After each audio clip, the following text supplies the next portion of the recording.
This is Dr. James S. Spiegel in his teaching on Christian ethics. This is session number 8, Natural Law Ethics.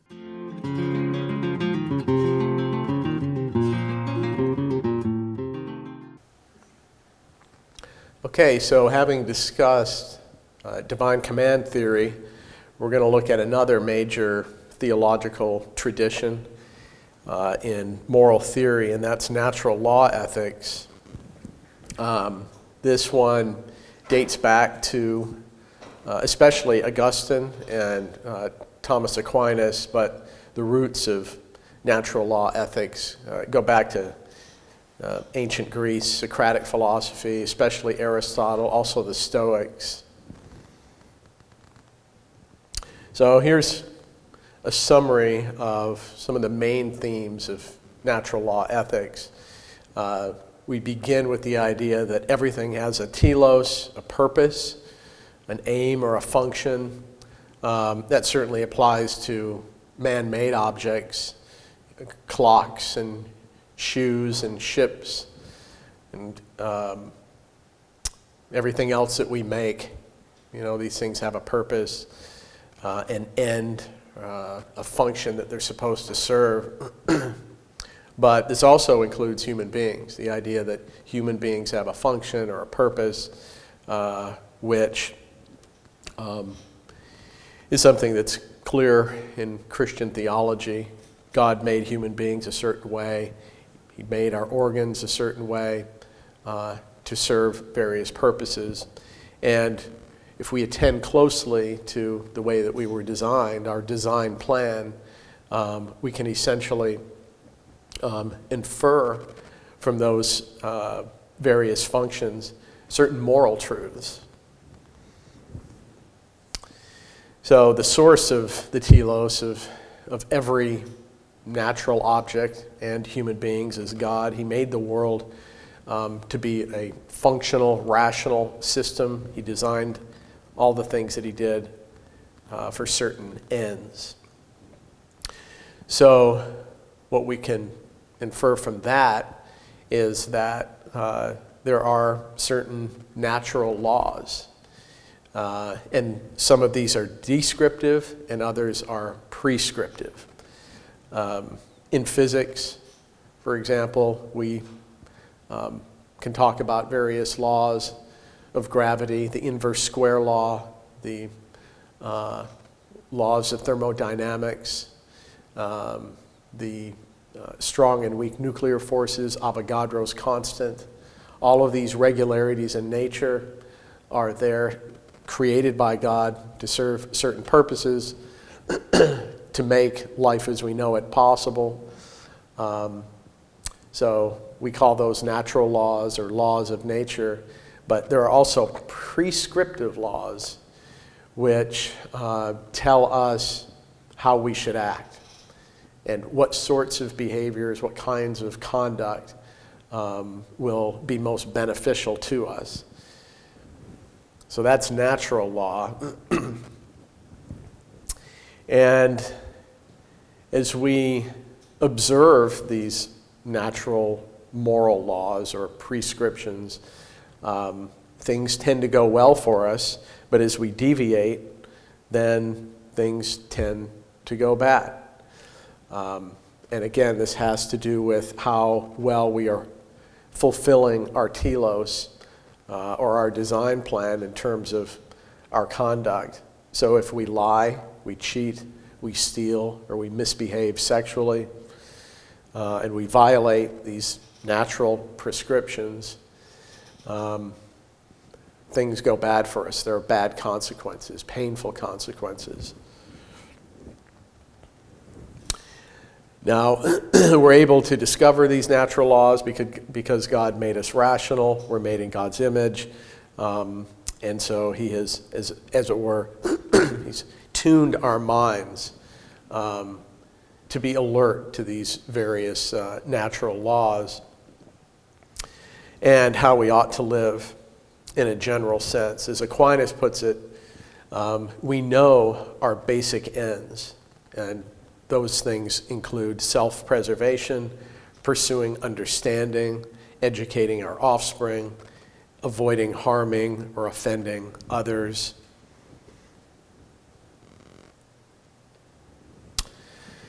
Now, this approach to ethics is not just philosophical, it's also theological. There are, in fact, biblical roots. We find these in Romans 1, Psalm 40, Jeremiah 31, Romans 2, Hebrews 8, and a few other places. Here's a key passage in Romans 2, where Paul writes, "When Gentiles who do not have the law do by nature things required by the law, they are a law for themselves, even though they do not have the law. They show that the requirements of the law are written on their hearts, their consciences also bearing witness, and their thoughts sometimes accusing them, and at other times even defending them." So there seems to be the idea here that we have a natural, inborn, or innate sense of right and wrong, of at least the fundamental prescriptions for our behavior, that even those who have no exposure to a special revelation are aware of. And hence Paul says these things are written on the hearts, which is a well-known metaphor. So let's look a little more closely at a major natural law theorist, and Thomas Aquinas. He breaks down different categories of law. He provides us with a bit of a taxonomy that's helpful here. His general definition of law is an ordinance of reason for the common good promulgated by one who has care for a community. And of course, this can apply and does apply at multiple levels, from federal or national governments all the way down to local governments and families and churches. But the most encompassing category of law is what he calls eternal law, and that is just the sum of all of God's decrees that govern the universe.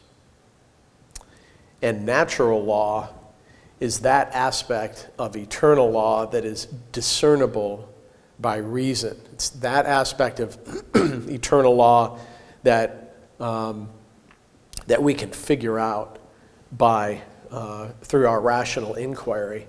And again, this aspect of eternal law that we can discover is aimed at our natural good, for our benefit. And that includes certain primary precepts, which are, as has been called, moral principles that we can't not know.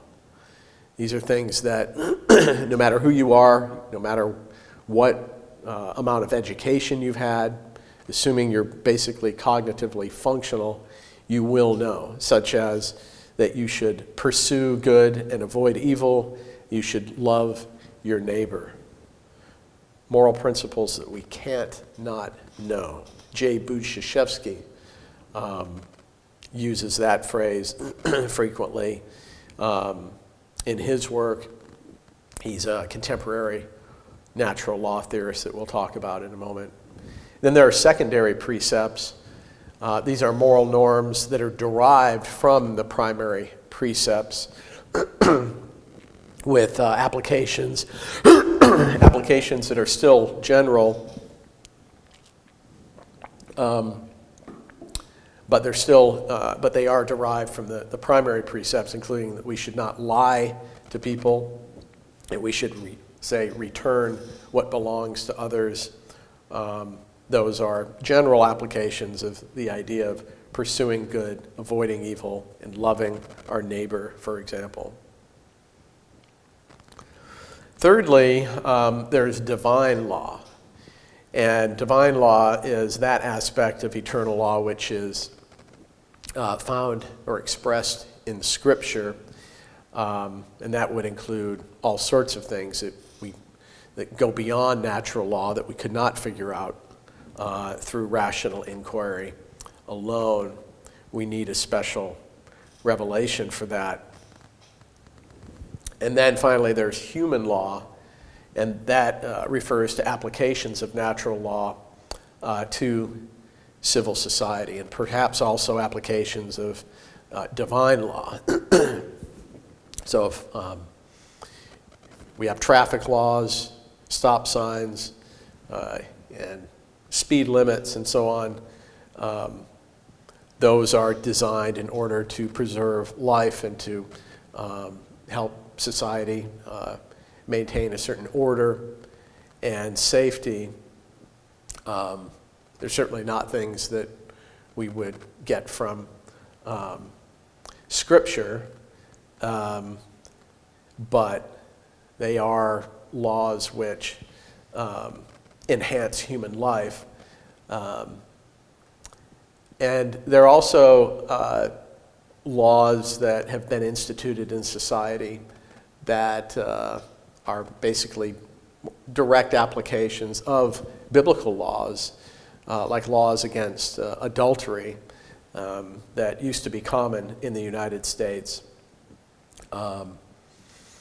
So human laws may apply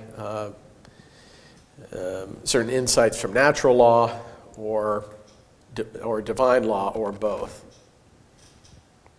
Now, our reasoning or our thinking about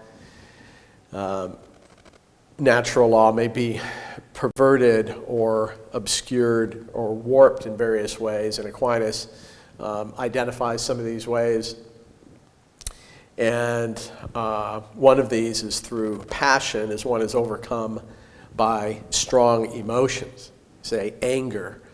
If someone has done something unjust to you, you might overreact and think that they deserve some sort of response that goes beyond real justice, and your anger can cloud your thinking, as well as sexual passions and other passions can cloud our thinking and obscure our understanding of natural law.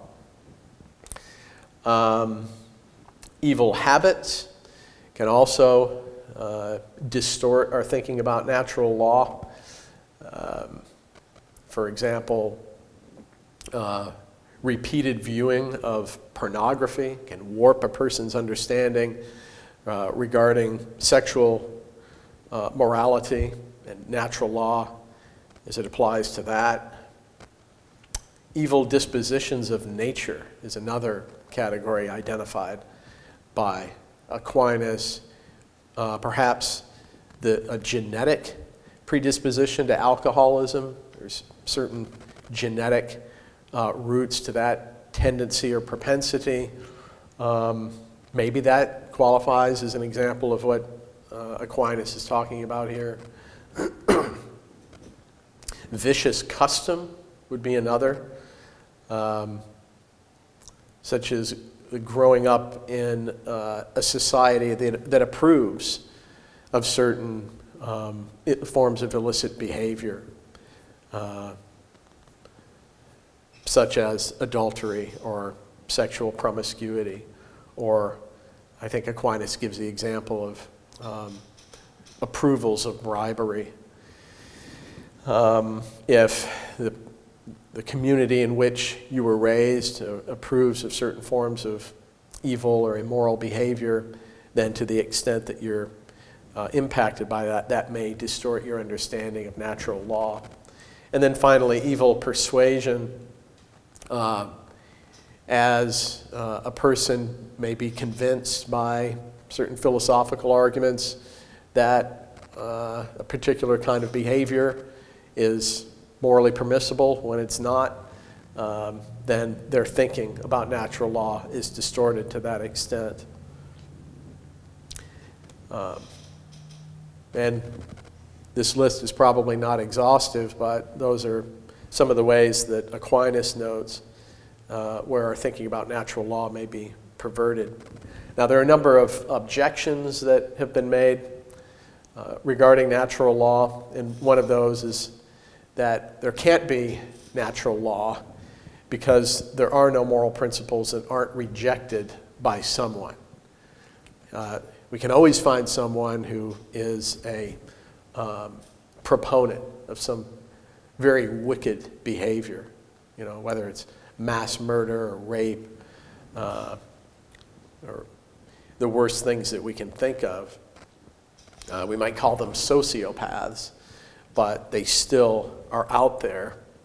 And how should we respond to that? That's J. Budziszewski and his response. He's got a couple of replies here. He says that we can know things that we don't know we know. And so even though a person may deny, at least tacitly deny, a certain natural law, that doesn't necessarily mean they don't know that natural law. They might be denying what they actually know. So there are things that we can know that we don't know that we know. And that's certainly the case in other areas, like in logic. A person can know the law of non-contradiction, which says that something cannot both be and not be at the same time and in the same respect, without knowing that they know that. Maybe it will take some explaining to them the concept, and they say, well, yeah, I knew that. I didn't know that's what that was called. So there are things that we can know that we don't know we know. And it's also possible to repress or suppress things that we know. So even though a person may deny that all human beings have rights, that people of all races and both genders have the same rights, it doesn't mean they don't really know it. They're suppressing that or repressing it. They're not wanting to acknowledge that for some reason or another. And so they know it, but they don't want to admit they know it. So I think those are a couple of helpful responses to this objection. Another objection is that there can't be a natural law because people invent new values.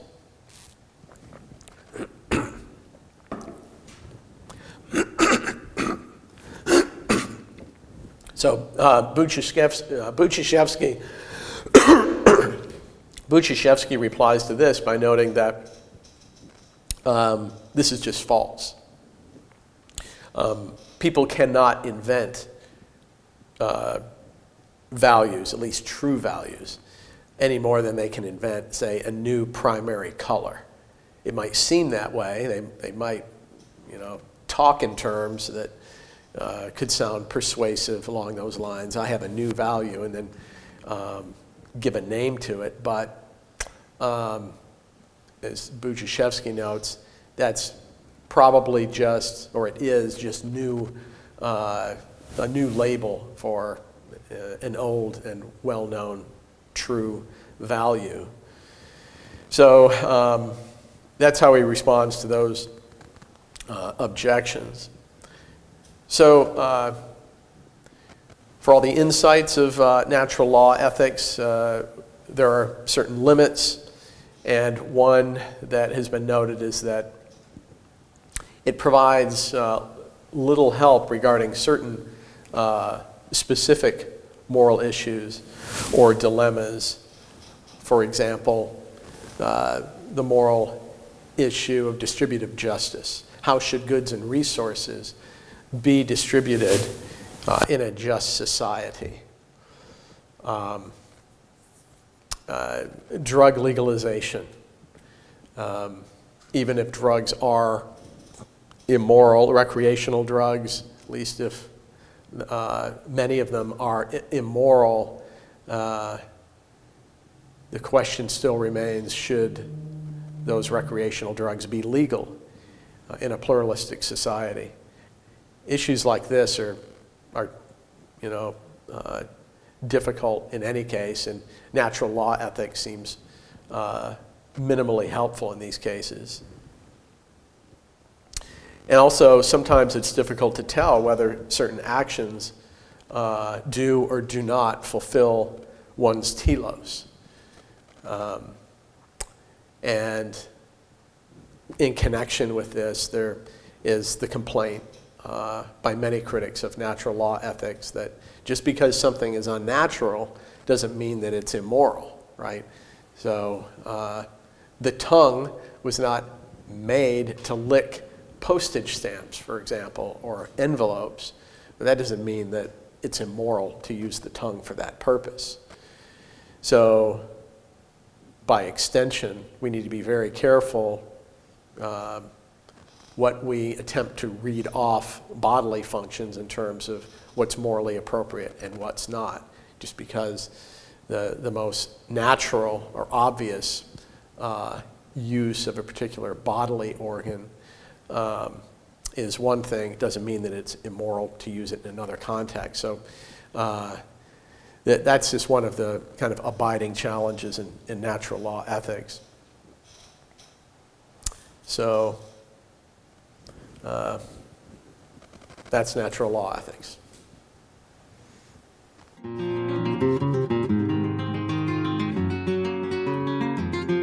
This is Dr. James S. Spiegel in his teaching on Christian ethics.